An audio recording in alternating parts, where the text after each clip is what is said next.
I'm Kathleen from PVA and I'm the project lead for Polynator Kaiway.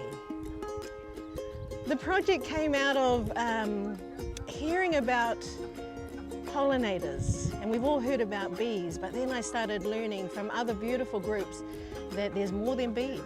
There's birds, there's bats, there's geckos, there's even a green blowfly that we all hate. But if you love avocado, you got to look after it. You've got to know who our pollinators are. And the project came out of how do we look after them? What are we not doing? And here in the city, we've taken away a lot of their home, a lot of their habitat. So in many ways, they're homeless.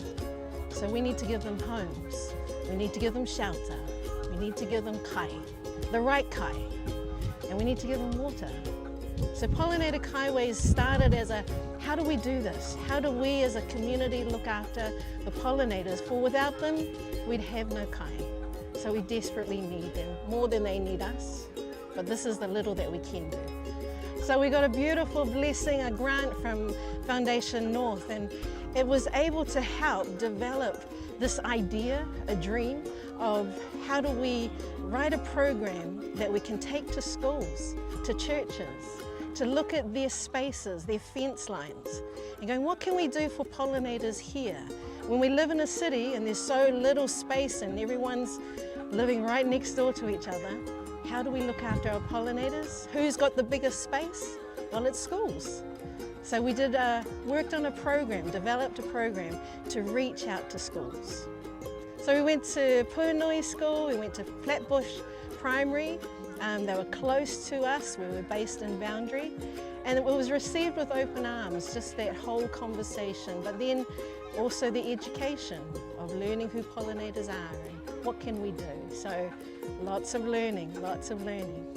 The resources that we were able to make from there have been these beautiful pollinator cutouts that are so striking. And just so you know a little background to the idea of these shapes was that I grew up watching Batman, and whenever there was an emergency, they would shine that Batman sign out in the sky. And when I learned that a bat was one of the pollinators that needs care, needs love, I went, wow, then let's get some inspiration from Batman. So we started making these silhouettes that we'd love to see lit up around our, first we'll start with Manukau, and then we want to spread out, letting people know about pollinators.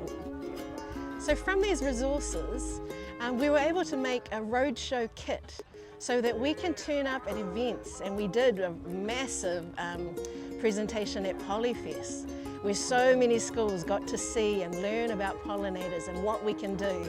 And it's been so incredible, the response from people going, if that's all I've got to do, I can do this one step. And so it's beautiful, clear resources that are on display and everyone can pick something they can do. The original plan was to approach the school caretakers and work with them, looking at the space that they look after and joining classrooms with them to how can we accommodate the pollinators. I think the biggest challenge was making those friendships, connections with caretakers who, I don't want to say they're so set in their way, but they're so set in, I'm asking them to not spray. I'm asking them to not mow during summer. I'm asking them to step outside the norm. We need to pivot and make changes, and looked at going, how do we make this easier for everyone? And so we started planting our own Polynator Kaiway and using it as a teaching point and highlighting, you can do this, you can do this. So we've got a campaign running that's spray-free Manukau.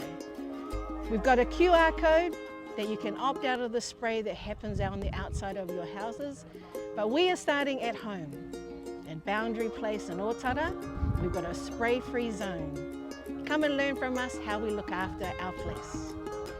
So we've returned again for our third time at the Pūnui domain, and we've got a beautiful fruit orchard that's growing behind us, And we're looking at supporting the orchard with pollinators, and it's growing. And the fact that our community is working on a mural that's going to go up and be there for as long as we can have it up there, still promoting we need to do something to care for our pollinators. And we're so thankful for all that we've been able to do around this project that is just growing and growing. And there's so many beautiful connections and stories coming out of it, and people today are going, yeah, I can do that, I can do that. So what can you do?